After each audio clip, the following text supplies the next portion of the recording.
نحمده ونصلي على رسوله الكريم أما بعد فأعوذ بالله من الشيطان الرجيم بسم الله الرحمن الرحيم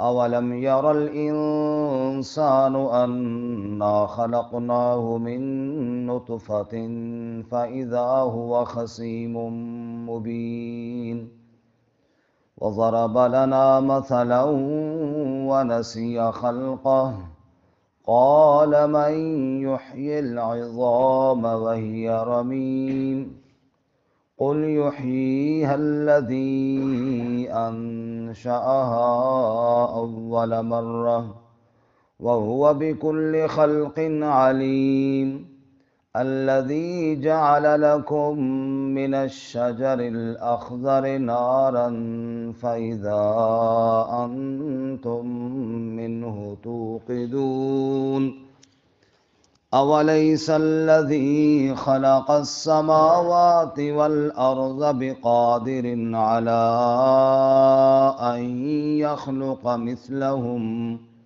بلى وهو الخلاق العليم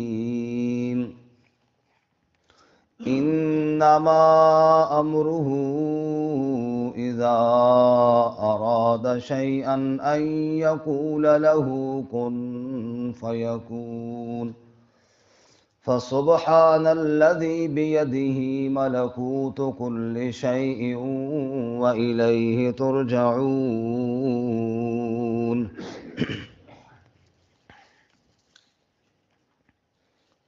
اولم یر الانسان، کیا دیکھا نہیں انسان نے، انا خلقناہ من نطفہ، بے شک ہم نے اس کو پیدا کیا نطفے سے، فَإِذَا هُوَ خَصِيمٌ مُبِينٌ، بس اچانک وہ واضح طور پر جھگڑالو بن گیا، وَضَرَبَ لَنَا مَثَلًا وَنَسِيَ خَلْقَهُ، اور بیان کرتا ہے ہمارے لیے مثالیں اور بھول گیا اپنی تخلیق کو، قال، کہا انسان نے، من یحیی العظام، کون زندہ کرے گا ہڈیوں کو، وہی رمیم، جب وہ چورا چورا ہو جائیں گی، قل، آپ فرما دیجئے، یحییھا الذی انشأھا اول مرہ، ان کو زندہ کرے گا وہ ذات جس نے پیدا کیا تھا پہلی مرتبہ، وَهُوَ بِكُلِّ خَلْقٍ عَلِيمٌ، اور وہ ہر تخلیق کے ساتھ علم رکھنے والا ہے، الَّذِي جَعَلَ لَكُم مِّنَ الشَّجَرِ الْأَخْضَرِ نَارًا، وہ ذات جس نے سبز درخت سے آگ پیدا کی، فَإِذَا أَنتُم مِّنْهُ تُوقِدُونَ، بس اچانک تم اس سے سلگاتے ہو، جلاتے ہو، اولیس الذی خلق السماوات والارض، کیا نہیں ہے وہ ذات جس نے آسمانوں کو پیدا کیا اور زمین کو پیدا کیا، بقادر، قدرت رکھنے والی، علی ان یخلق مثلہم، اس بات پر کہ وہ پیدا کر لے ان کے مثل، بلا، کیوں نہیں، وَهُوَ الْخَلَّاقُ الْعَلِيمُ، اور وہ خوب پیدا کرنے والا، جاننے والا ہے، انما امرہ اذا اراد شیئا، بے شک اس کا امر جب وہ ارادہ فرمائے کسی شے کا، ان یقول لہ کن فیکون، کہ وہ اس کے لیے کہے کہ ہو جا، پس وہ ہو جاتا ہے، فَسُبْحَانَ الَّذِي بِيَدِهِ مَلَكُوتُ كُلِّ شَيْءٍ، پس پاک ہے وہ ذات جس کے ہاتھ میں بادشاہت ہے ہر شے کی، وَإِلَيْهِ تُرْجَعُونَ، اور اسی کی جانب تم لوٹائے جاؤ گے، سبحان ربک رب العزت عما یصفون وسلام علی المرسلین والحمد للہ رب العالمین اللہم صل علی محمد وعلی آل محمد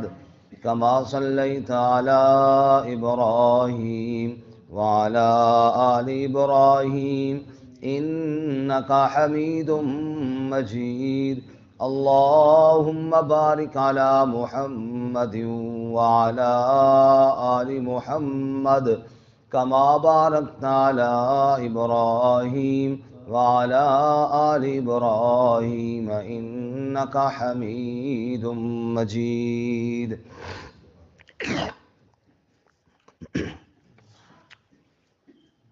معزز سامعین، سورہ یاسین آیت نمبر 77 سے لے کر 83 تک تلاوت کی ہیں۔ اللہ رب العزت ان کے مطابق صحیح بیان کی توفیق عطا فرمائے اور ہمیں قرآن و سنت پر عمل کرنے کی توفیق عطا فرمائے۔ گزشتہ سبق میں ہم نے سنا اور پڑھا کہ اللہ تعالیٰ نے عقلی دلائل ارشاد فرمائے اپنی وحدانیت پر کہ دیکھو جانوروں کے مالک بنے بیٹھے ہیں، پیدا کرنے والا کون ہے؟ ان کو تمہارے تابع کر کے تمہاری سواریاں بنانے والا کون ہے؟ بعض کو کھاتے ہو اور بعض کا دودھ پیتے ہو اور دیگر منافع بھی ہیں، اللہ کا شکر کیوں نہیں ادا کرتے ہو؟ پھر فرمایا شکر کرنا تو دور کی بات، انہوں نے تو اللہ کے علاوہ اور الہ بنا رکھے ہیں کہ شاید ان کی مدد کی جائے، حالانکہ کوئی مدد کرنے والا نہیں سوائے اللہ کے۔ لا یستطیعون نصرہم، وہ تو مدد کی طاقت بھی نہیں رکھتے، سب اللہ تعالیٰ کے بندے ہیں اور محتاج ہیں۔ آخر میں رسول اللہ صلی اللہ علیہ وسلم کو تسلی دی کہ آپ ان کی باتوں سے پریشان نہ ہوں، جو وہ کہتے اور کرتے ہیں ہم سب جانتے ہیں۔ آج کے سبق میں انسان کے اوپر شکوہ بھی ہے اور عقلی دلائل کے ساتھ یہ بھی ثابت کیا گیا ہے کہ جیسے اللہ تعالیٰ نے پہلی دفعہ پیدا کیا، اللہ کے لیے دوبارہ پیدا کرنا کوئی مشکل نہیں ہے۔ یہ انسان جس طرح اللہ کے علاوہ الہ اور بنا رکھے ہیں، ایسے ہی اس بات پر بھی تعجب کرتا ہے کہ مرنے کے بعد دوبارہ کیسے زندگی ملے گی۔ فرمایا اللہ کے لیے کوئی مشکل نہیں ہے۔ ارشاد فرمایا اولم یر الانسان، یہ انسان جو اعتراض کرتا ہے کیسے دوبارہ اٹھائے جائیں گے، یہ انسان جو اللہ کا در چھوڑتا ہے، اولم یر الانسان، کیا دیکھا نہیں انسان نے، انا خلقناہ من نطفہ، بے شک ہم نے اس کو نطفے سے پیدا کیا۔ اپنی تخلیق پر نگاہ دوڑائے، اپنے وجود پر غور کرے تو کبھی جھگڑا نہ کرے میرے بارے میں، لیکن غور نہیں کیا نطفے کے اوپر جس رب نے کاریگری کی اور حسن کے شاہکار کو پیدا کر دیا۔ اندھیرے کے اندر 3 اندھیرے تھے، ماں کے رحم کا اندھیرا، چلی کا اندھیرا اور پیٹ کا اندھیرا۔ اللہ تعالیٰ نے 3 اندھیروں کے اندر اتنے خوبصورت نقشے بنائے، وہ بھی پانی کے قطرے کے اوپر بنا ڈالے۔ اولم یر الانسان، کیا دیکھا نہیں انسان نے، غور نہیں کیا انسان نے، انا خلقناہ من نطفہ، بے شک ہم نے اس کو نطفے سے پیدا کیا، فاذا هو خصیم مبین، اچانک وہ جھگڑے کرنے لگ گیا، جھگڑے بھی بڑے کھلے کھلے اور واضح طور پر، جھگڑے بھی اللہ کی توحید اور وحدانیت میں، جھگڑے بھی اللہ کی قدرت میں کر رہا ہے، حالانکہ خود اللہ تعالیٰ نے نطفے سے پیدا کر کے اپنی قدرت کا نمونہ بنا دیا ہے۔ یہ نہیں غور کرتا کہ میں خود کیسے بنا ہوں اور جھگڑے کر رہا ہے اللہ تعالیٰ کی قدرت کے بارے۔ اللہ اکبر، کتنا نادان ہے۔ اور بعض بے ایمان وہ سیدھا ہڈیے لے کر آئے اور پوچھنے لگے اس میں بھی دوبارہ جان ڈالی جائے گی؟ کون ڈالے گا اس میں دوبارہ جان؟ اللہ فرماتے ہیں وَضَرَبَ لَنَا مَثَلًا وَنَسِيَ خَلْقَهُ، بیان کرتا ہے میرے لیے مثالیں اور بھول گیا نہ اپنی تخلیق کو۔ کیسے مثالیں بیان کرتا ہے؟ قَالَ، کہتا ہے یہ انسان، مَن يُحْيِي الْعِظَامَ، کون زندہ کرے گا ہڈیوں کو، وَهِيَ رَمِيمٌ، جب وہ چورا چورا ہو جائیں گی، ریزہ ریزہ ہو جائیں گی، پھر کون زندہ کرے گا ہڈیوں کو؟ قل آپ فرما دیجئے یحییھا الذی انشأھا اول مرہ، وہی زندہ کرے گا جس نے ان کو پہلی مرتبہ پیدا کیا۔ جب کچھ نہ تھا تو بنا ڈالا، جب بنا ہوا ہے دوبارہ بنانا اس کے لیے کیا مشکل کام ہے؟ کبھی نطفہ تھا سورۃ مؤمنون میں، وَلَقَدْ خَلَقْنَا الْإِنسَانَ مِنْ سُلَالَةٍ مِّن طِینٍ، مٹی کے خلاصے سے انسان کو بنایا، ثُمَّ جَعَلْنَاهُ نُطْفَةً فِي قَرَارٍ مَّکِین، پھر نطفہ تھا محفوظ مقام کے اندر، ماں کے رحم کے اندر رکھ دیا، ثُمَّ خَلَقْنَا النُّطْفَةَ عَلَقَةً، پھر نطفے کا لوتھڑا بنایا، فَخَلَقْنَا الْعَلَقَةَ مُضْغَةً، لوتھڑے کی بوٹی بنا دی، فَخَلَقْنَا الْمُضْغَةَ عِظَامًا، بوٹی سے ہڈی بنا دی، فَكَسَوْنَا الْعِظَامَ لَحْمًا، ہڈی کے اوپر گوشت چڑھا دیا، ثُمَّ أَنشَأْنَاهُ خَلْقًا آخَرَ، پھر نقشے بنا دیے، قدرت کا روح اس میں پھونک دیا، فَتَبَارَكَ اللَّهُ أَحْسَنُ الْخَالِقِينَ، برکتیں دینے والا وہی اللہ ہے جس نے بڑا خوبصورت کر کے پیدا فرما دیا۔ اے انسان تو کہتا ہے کون زندہ کرے گا ہڈیوں کو؟ قل یحییھا الذی انشأھا اول مرہ، وہی زندہ کرے گا جس نے ہڈیوں کو پہلی مرتبہ پیدا کیا، وہو بکل خلق علیم، اور وہ ہر تخلیق کے ساتھ علم رکھنے والا ہے۔ کیا مطلب؟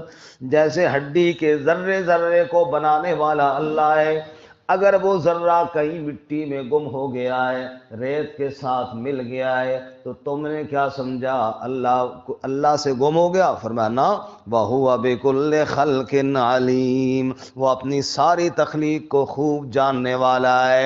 تیری زمین تیرے وجود کو مٹی کھا گئی اور پھر زمین نے کروٹ لی، وہ ذرات بکھر کر کہاں سے کہاں چلے گئے، تجھ سے تو چھپ گئے ہیں، دنیا والے تو نہیں جانتے، لیکن اللہ کی نگاہوں سے تو کوئی ذرہ بھی چھپا ہوا نہیں ہے۔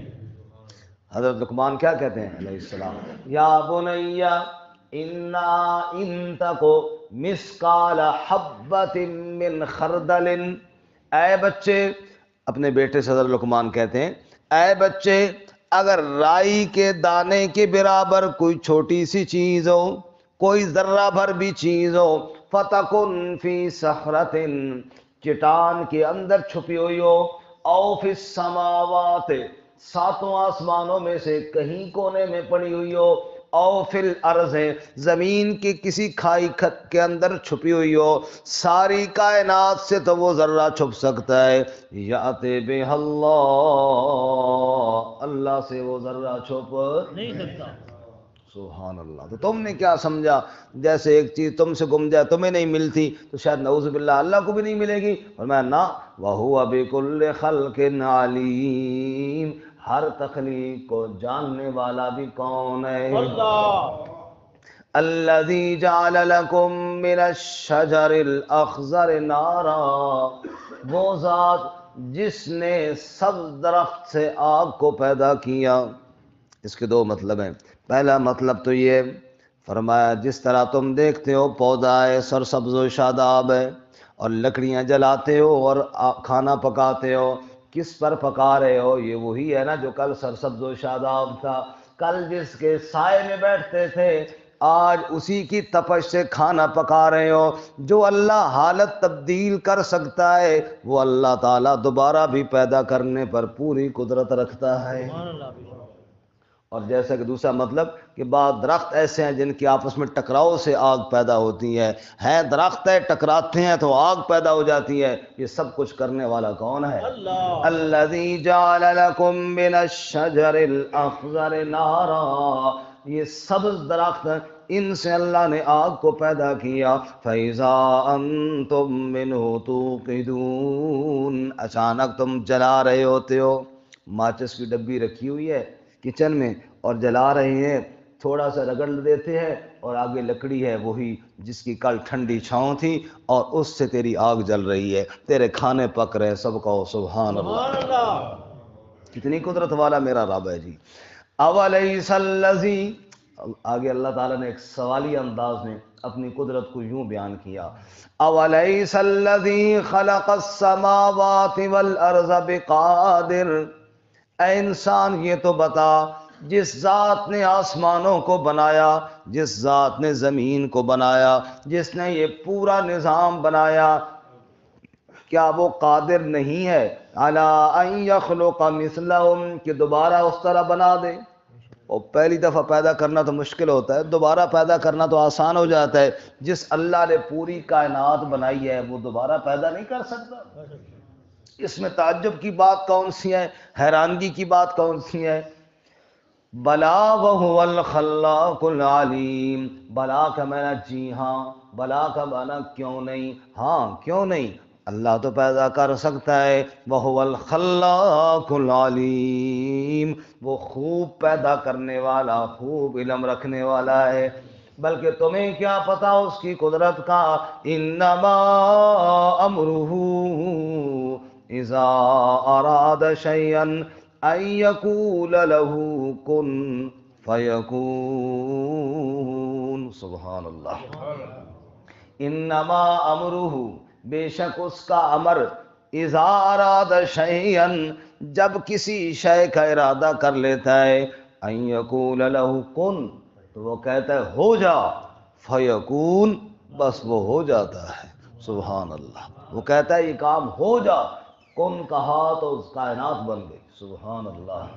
واہ واہ مولا تیری شان، پانی تھے زمیں ٹھہرائی، تھما باج آسمان، تجھے ڈھونڈتا تھا میں چار سو، تیری شان جل جلالہ، تو ملا قریب رگے گلو، تیری شان جل جلالہ، تیرے امر کن کا ظہور ہے، تیرے امر کن، تیرے امر کن کا ظہور ہے، تیری شان جل جلالہ، یہ زمین بنی وہ فلک بنے، یہ بشر بنے وہ ملک بنے، کیوں؟ تیرے امر کن کا ظہور ہے، تیری شان جل جلالہ، انما امرہ اذا اراد شیئا ان یقول له کن فیکون، جب کن کہہ کر ساری کائنات بنا ڈالی۔ پھر آخری بات، خلاصے والی بات بھی سن لو کہ فسبحان الذی بیدہ ملکوت کل شیء، شریکوں سے پاک ہے وہ ذات جس کے ہاتھ میں ہر چیز کی بادشاہت ہے۔ پوری کائنات کا جب خالق اللہ تو پھر مالک بھی کون ہے؟ اللہ۔ پاک ہے وہ ذات، بیدہ ملکوت کل شیء، اس کے ہاتھ میں ہر شے کی بادشاہت ہے، وَإِلَيْهِ تُرْجَعُونَ، سب نے لوٹ کر بھی اسی کی طرف جانا ہے۔ وآخر دعوانا ان الحمد للہ۔